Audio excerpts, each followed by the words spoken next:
evaluar el estilo docente de esta profesora y qué consonancia o acuerdo o sintonía hay de lo que hace esa profesora con los principios que aquí nos dice. Pues bueno, yo creo que en principio dice los procesos de enseñanza y aprendizaje deben proporcionar al alumno un conocimiento sólido de contenidos y al mismo tiempo el desarrollo de hábitos intelectuales tales como la observación, el análisis, la interpretación, la investigación, la capacidad creativa, etc. Dice, la metodología debe estar, por tanto, orientada a potenciar el aprendizaje por competencias, por lo que debe ser activa y participativa. Estas metodologías han de apoyarse en estructuras de aprendizaje cooperativo, etc. Pero diríamos que, bueno, una muestra sencilla, pues diríamos que ese estilo, esa propuesta de trabajo que hace la profesora, pues está en línea, en consonancia con lo que propone el currículum, con esa orientaciones metodológicas, ¿no? Es verdad que la profesora, pues bueno, ya veis que las clases son de 50 minutos, que marca unos tiempos ahí a veces muy precipitados, y que aprendizaje cooperativo por 40 minutos y tal, ¿no? Bueno, pues en fin, yo creo que sería un tema, una unidad didáctica para desarrollar en más tiempo, claramente. Lo primero cuando la ves, ¿no? Dices, uff, esto va muy deprisa, van demasiado deprisa. Y quieren meter todo, ¿no? Y quieren meter el proyecto de método científico, quieren poner el método científico, quieren trabajar con. Y luego las competencias, pues también dice, he trabajado con las competencias, porque la matemática tal, porque lo explica, ¿no? Bueno, bien. Pero no hay que forzar tampoco las cuestiones. Habrá unidades didácticas que trabajen más unas competencias que otras, o no trabaje todas las competencias. Habrá unidades didácticas que hagan un planteamiento más de protagonismo, donde el profesor tenemos mayor protagonismo y explicamos más. En ese caso tenemos mayor interacción de explicaciones magistrales, dependiendo de la temática o tengamos que trabajar. Pero no cabe duda que estas propuestas es lo que yo pienso que es la idea que pretende, ¿no? del currículo, y es lo que quieren a la hora de trabajar con estos principios metodológicos, ¿no? ¿Cómo lo veis? Vale.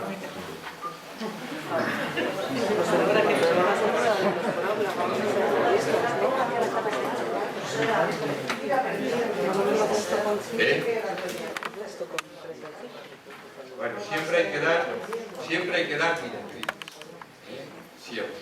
Ahora, cuando vemos la perspectiva histórica, voy a traer a personas que no eran en origen pedagogos, ni se dedicaban a este mundo de la psicología, ni habían oído hablar, por supuesto, ni de Jean Piaget ni de otros.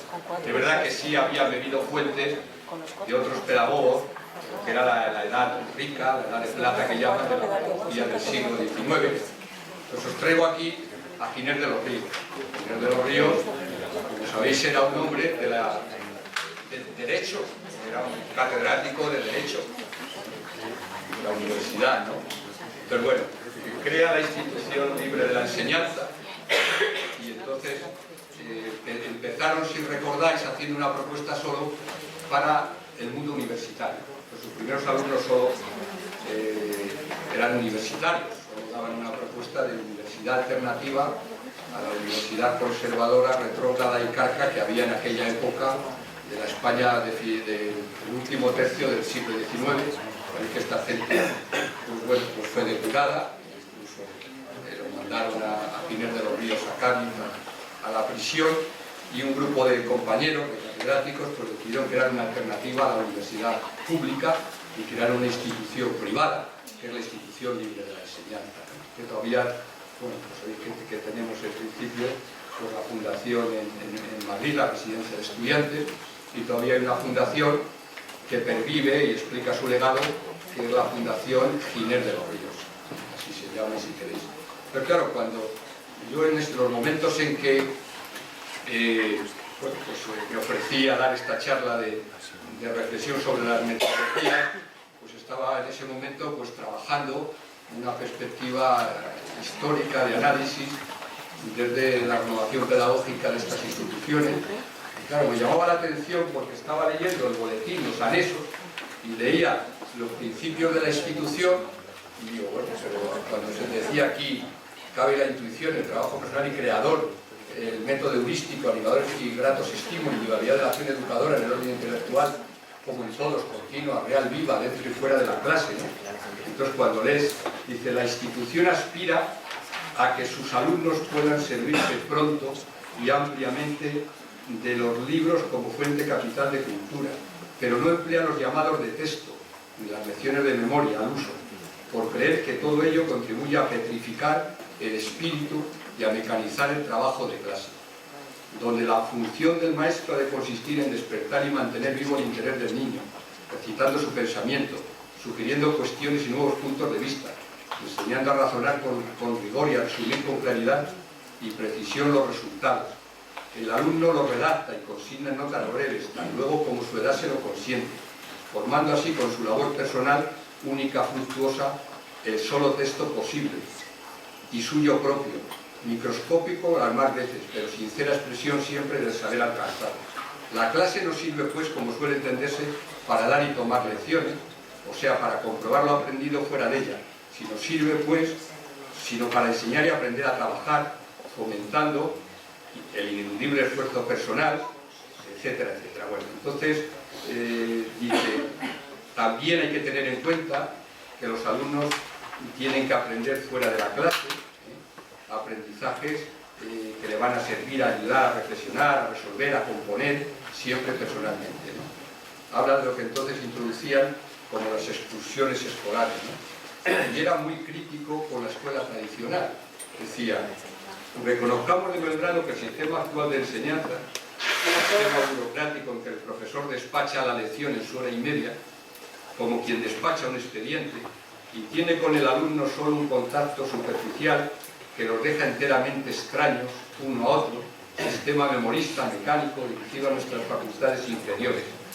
Que ese sistema, digo, es de admirable éxito si, como parece, ha sido organizado para dar a la patria generaciones de sujetos raquíticos, de alma y de cuerpo, indiferentes hacia principios, ignora si lo son, porque no los han hallado ni comprobado por sí propios, despreciativos de todo ideal, escépticos y limitados cuando no aburridos de la letra de molde. Bueno, esto está escrito en 1871 y entonces la idea es que hay como una perspectiva de principios pedagógicos que se asientan con la escuela nueva, con luego la escuela moderna, con luego los principios que aparecen ya, como luego veremos, aquí a últimos de los años 60. Ahora os pondré algunos ejemplos. Otro de los ejemplos es don Lázaro Carreter, un hombre, si lo conocéis, ¿os acordáis? Su foto física, un hombre serio, con traje, siempre chaleco, corbata.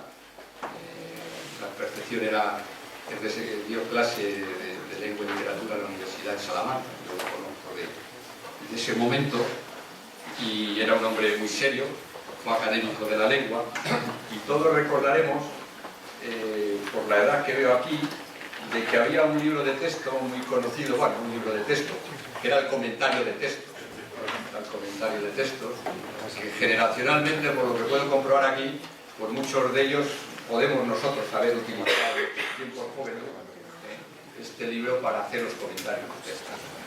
Entonces, claro, tiene este señor, Fernando Lázaro Carreter, pues una introducción muy bonita, ¿no? Apelando a otro tipo de enseñanza,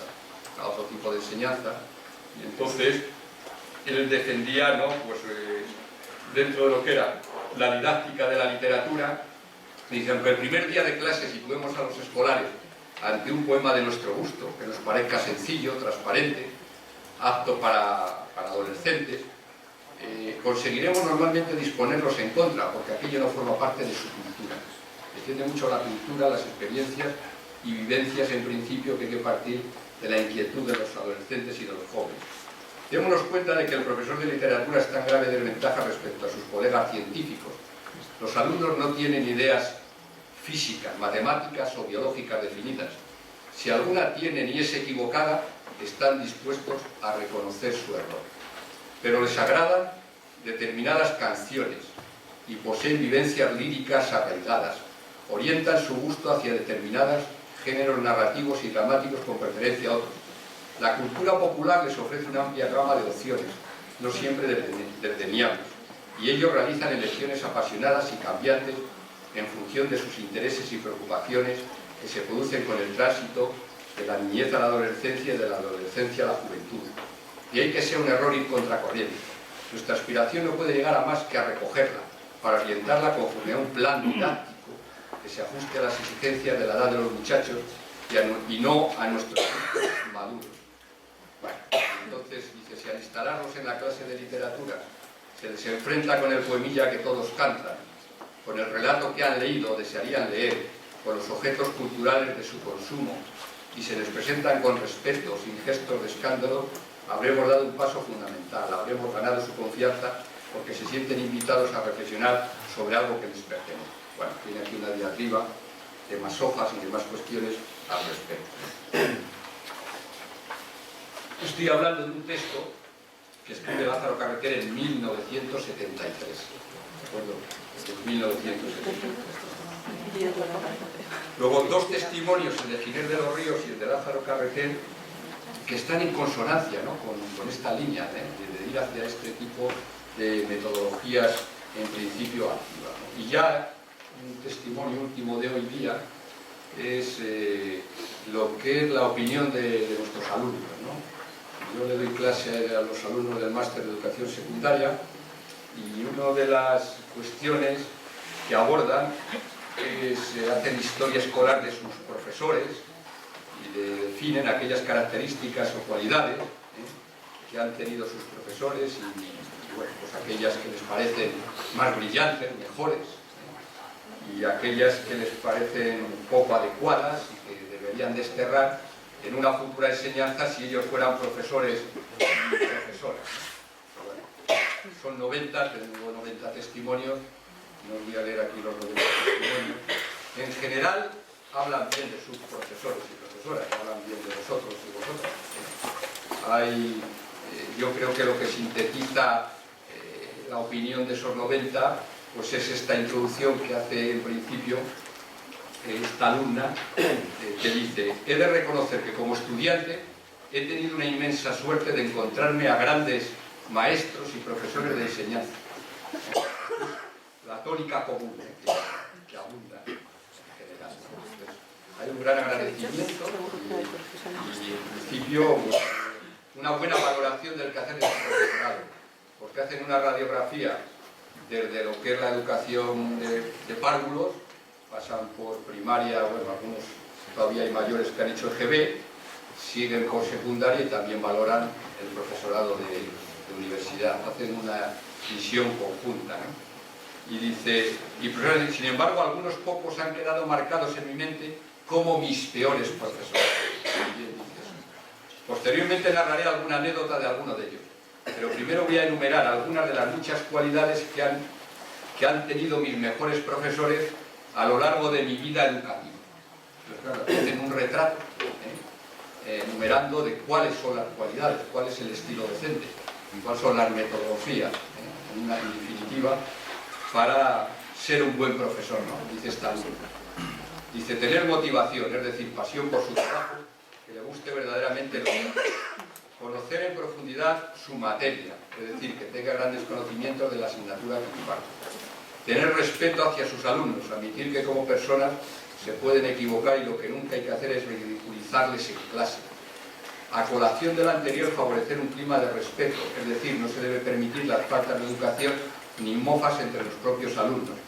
En estos casos se deberá implantar un refuerzo negativo, que sea participativo y creativo, que invente o cree nuevas formas de intervención dentro y fuera del aula. Otra cualidad que dicen de los profesores, paciencia. Dice, cualquier docente debe ser paciente, ya que los estudiantes como agentes sociales no tienen todos la misma capacidad para aprender y asimilar conocimientos a la misma velocidad. Conocer las características y deseos de cada uno de sus alumnos, haciéndoles sentir importantes o únicos. Teniendo en cuenta el punto anterior, tiene que adaptar el currículo de la asignatura a las características del alumnado, ya que si no lo hace puede desmotivar a los alumnos y no hay nada peor que un alumno desmotivado por la asignatura. ser una persona cercana, pero que a su vez le transmita respeto y profesionalidad. Mantener, esto lo dice, a mí me llamó la atención, se ve que tuvo alguna experiencia negativa, dice mantener una buena higiene personal, tanto dentro como fuera del centro educativo. Ir adecuadamente vestido, con ropa sencilla y apropiada para cada materia, ocasión y sesión del año.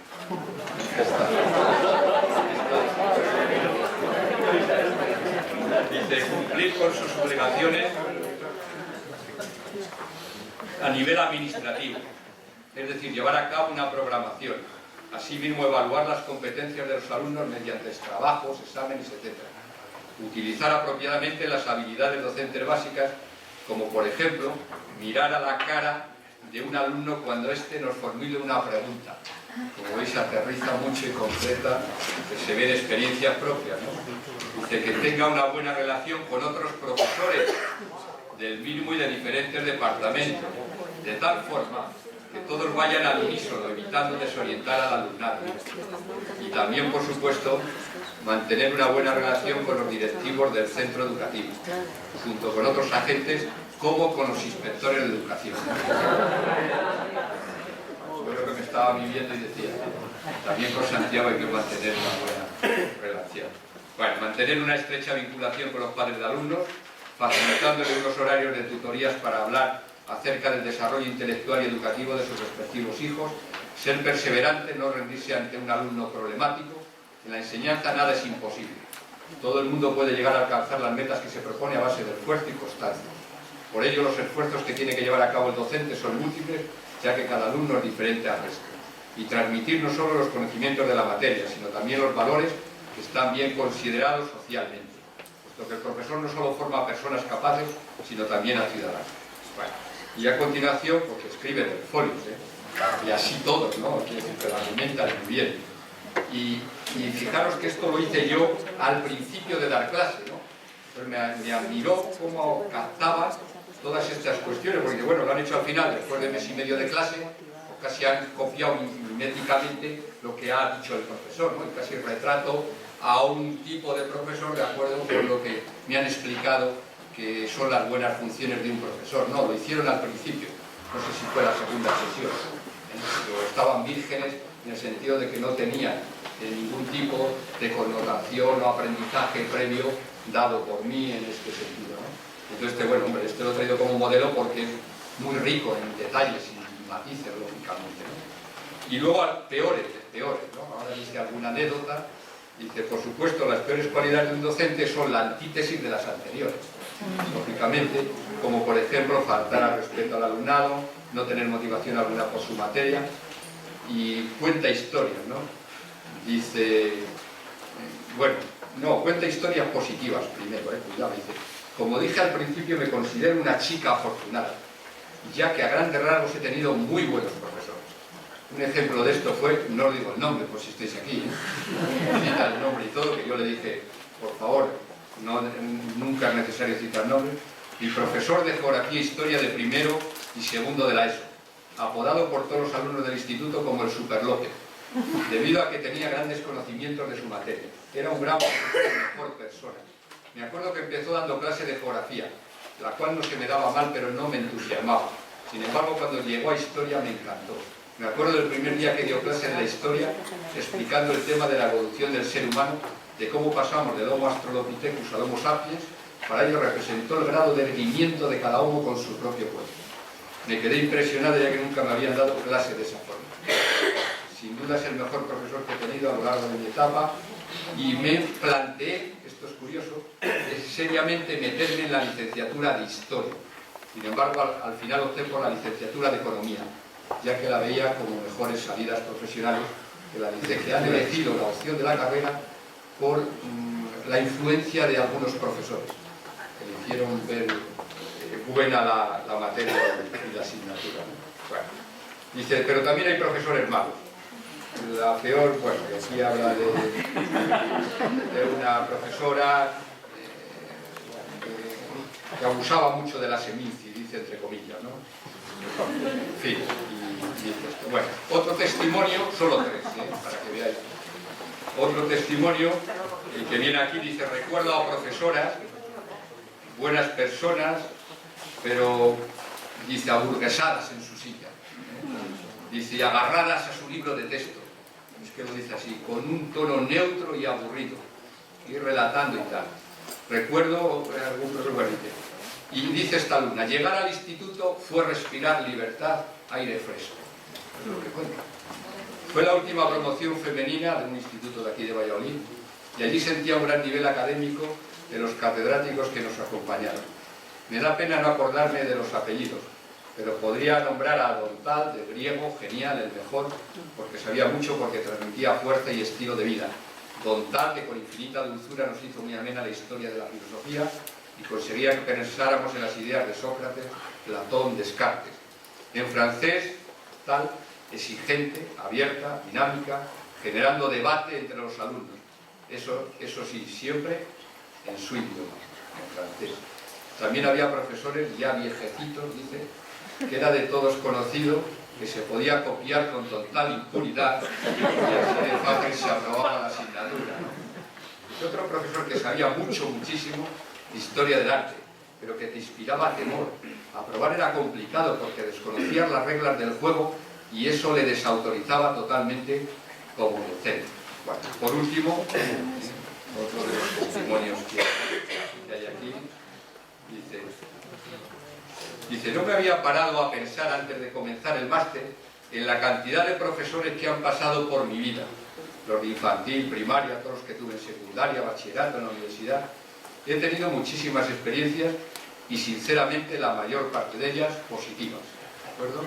Esta tónica predomina, ¿no? Dice, bueno, pues aquí dice, destaco, dice, el cambio de primaria a secundaria fue significativo. Tengo buenas experiencias en secundaria, pero sí es cierto que no todos los profesores se involucran tanto como lo hacían mis maestros de primaria y se preocupan tanto por nosotros.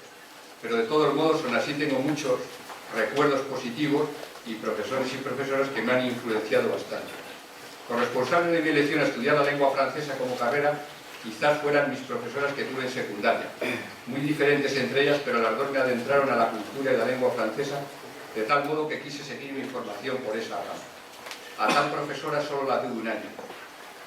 Se adaptó al nivel de la clase y supo guiarnos por muy buen camino, ya que para nosotros era difícil empezar con el francés. Había unas clases muy creativas, nos proponía exposiciones en grupo, pequeñas representaciones teatrales, todo muy caracterizado para familiarizar así con esta lengua desconocida, y funcionó, aprendimos y disfrutamos con ello. Bueno, también habla de otra, era la encargada de organizar los intercambios con Francia, le encantaba su trabajo, tenía la actitud perfecta de buen profesor, y sin duda desde mi experiencia yo creo que es la mejor manera de aprender. Tener la suerte de tener un profesor que disfruta con lo que hace, que esté motivado, que tenga gran interés y preocupación por sus alumnos y a la vez que domine su materia. Bueno, y como negativo, yo creo que en bachillerato tuve al típico profesor que tiene la fama de ser muy duro, imposible de aprobar con él la materia. Dice, yo creo que no se aprendió mi nombre, ni el de mis compañeros, y solo éramos en clase 20 alumnos, y nos veíamos todos los días durante un año. Con esto quiero señalar lo que son para mí algunos de los aspectos negativos de un profesor: desmotivación, poca creatividad o dinamismo en sus clases y despreocupación por su alumnado. Yo no sé si eso va con la personalidad o con la frustración de no sentirte ni realizado ni feliz con su trabajo, pero son características que yo creo que no tendría por mi forma de ser y mi espíritu. Y para terminar, pues esta alumna, yo creo que con la conclusión de ella nos vale un poquito para todos, ¿no? La reflexión. Dice, en conclusión, haciendo el balance sobre mis experiencias en el sistema educativo, he de decir que ha sido muy positivo y nunca he tenido un problema serio ni concreto con ningún profesor. De los buenos profesores me quedo con lo mejor, para ya yo poder ponerlo en práctica. Y de los no tan buenos aprendí qué es lo que no quiero hacer como profesor. Bueno, pues esta es la cuestión. ¿Por qué hemos leído un poco reflexiones y tal? Para que yo creo que refleja bien estas vivencias, ¿no? Estos alumnos que tienen un pensamiento fresco, que todavía no han sido profesores, que al final y al cabo han sido receptores de estilos de profesores, pues nos reflejan la complejidad en sí que tienen la función de ser profesor, todas las variables que entran, y que bueno, hay una tendencia efectivamente a estas líneas de metodologías activas que son valoradas y demandadas como positivas por el alumnado. Y curiosamente, independientemente de la etapa educativa en que esté, tanto en primaria como en secundaria, como en bachillerato, como en la universidad, hay relatos de apreciar en principio este trabajo, ¿no?, de lo que pueden ser las metodologías más activas. Pero que esas metodologías activas no son una moda, no son un componente que se aprende así sin más, y que vale, venga, yo hago aprendizaje cooperativo, sino lo que se detecta es que ese tipo de metodologías van con una personalidad del profesor, de la profesora, van con una ideología claramente valórica, van con un ideal de lo que se entiende de la vida, de la enseñanza, y que se ve en multitud de gestos que no solo son mecánicos, no solo son rutinarios en el hecho de los procesos de enseñanza-aprendizaje, sino que van con relatos de vivencias personales, y de considerar globalmente la enseñanza como algo más. Ese es el mensaje que claramente año tras año inciden los alumnos del máster en los relatos similares, independientemente si eran los de la LOSE, si lo hicimos en el CAD, en el curso académico que hablábamos, o si lo hacemos con el nuevo máster. La verdad, yo tengo todos los relatos recogidos en casa de hace muchos años, y la percepción del alumnado más o menos coincide, ¿no? En estas cosas. Bueno, entonces hasta ahí era lo que los testimonios un poco que traía, ¿no? Ahora vemos, esta ya la habéis visto, la traigo, por eso del aprendizaje significativo, ya otros compañeros que han visto, que es la evolución del currículum, y a mí también me viene bien, claro, porque esto se ha complicado de mala manera. Pues yo de este mensaje diría, pues bueno, aquí sabéis cómo ser buenos profesores, pues ser buenos profesores, independientemente de las estructuras que existan de marco curricular, porque claro, esto se ha complicado de mala manera. Pensar la Ley General de Educación del 70, el currículum que eran contenidos, fundamentalmente algo de objetivos, pero fundamentalmente contenidos. Pasamos a la 12 y bueno, tenemos objetivos, contenidos, que es cuando se crea de contenidos conceptuales, procedimentales y actitudinales, metodología y evaluación. Y ya en la ley se complica, porque nos meten las competencias. En la ley se complica porque nos meten las competencias básicas. Claro, aquí esa decisión fue muy precipitada. Cuando haces el análisis de la historia, fue muy precipitada. Otros países, porque habían, por ejemplo, Francia ya había hecho la ley un año antes. Francia, Portugal no lo meten dentro del currículo, no lo tienen las competencias como un aspecto del currículo. Lo tienen como unas orientaciones a tener en cuenta por el profesorado, como estos principios anexos que hay aquí, pedagógicos. Entonces, así lo tienen en el modelo, pero las competencias no es un núcleo prioritario o principal del currículo. Esto es bueno también, conocer el sistema comparado o cómo otros países introducen el tema de las competencias, ¿no? Sin querer quitar, por favor, importancia a las competencias, ¿no? Que yo creo que las tienen. Y luego ya, para más irre, si faltaba poco, con la 11, pues competencias y toma, estándares de aprendizaje. Con lo cual, claro, al final esto es una locura, ¿no? Al final la clase va por un lado, la docencia va por un lado y los papeles van por otro lado. Entonces dice, vale, que viene la inspección de aquí, que tenemos que hacer la propuesta curricular, pues la hacemos una vez más. Tenemos que hacer la programación didáctica, pues la hacemos una vez más. Pero luego cada maestrillo tiene su librillo, como dice, tiene una cultura escolar adquirida en tiempo, en años. Mira, ya casi otra reforma más, bueno, pero cada uno tenéis vuestras estrategias, vuestras técnicas, vuestras rutinas, vuestras armas de dar la clase, que son las que manejáis, afortunadamente, porque a veces si rompierais de repente esa cultura escolar vuestra de ser profesores y quisierais de repente adaptaros a los moldes que vienen de fuera, pues sería muy complicado.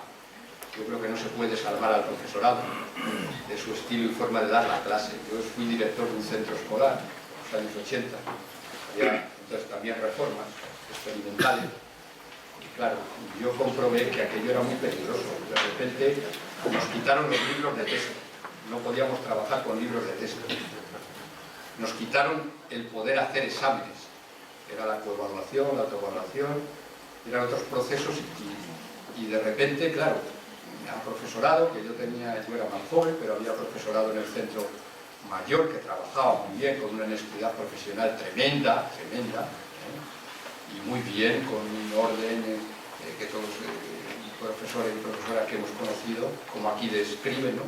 Pero claro, de repente, pues yo les veía que hacían malas fotocopias, porque de repente ponerte a trabajar y a organizar unidades didácticas de la noche a la mañana, pues es muy complicado, Entonces, quitar el soporte básico que tenían, como el libro de texto, o quitar esos controles que hacían, esa forma de trabajar, examen, de evaluación, para pasar a otros sistemas que no dominaban.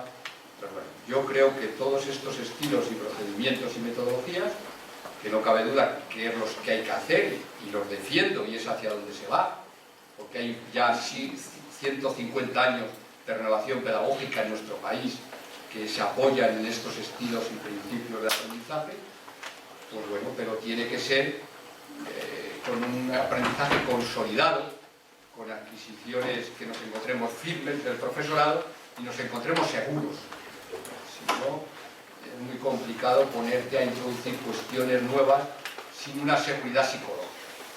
Esto es fundamental, No porque esté de moda una cosa, pues venga, de moda. Yo he visto muchas cosas de moda que si no se fundamentan bien, al final es muy... O sea, el aprendizaje cooperativo, por ejemplo, porque yo he visto a veces muy simple, muy superficial. Eso no es aprendizaje cooperativo.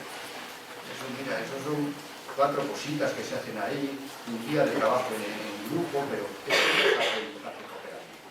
Yo creo que es bueno consolidar poco a poco, y cada vez que introducimos metodologías, pues tenerlas en principio fundamentadas, ¿no? en esa pesca. Bueno, luego lo que vamos a ver es, en la práctica, intentaremos hacer a partir a las 7 menos cuarto más o menos, porque a media nos vamos, que yo creo que es la dinámica que seguimos, ¿verdad? En lugar de hacer el descanso, terminamos media hora antes, ¿no? Bien. Pues vamos a intentar ver el escenario nuestro real de la clase, y vamos a intentar reflexionar y analizar. Yo con vuestro permiso también me voy a quitar la chaqueta.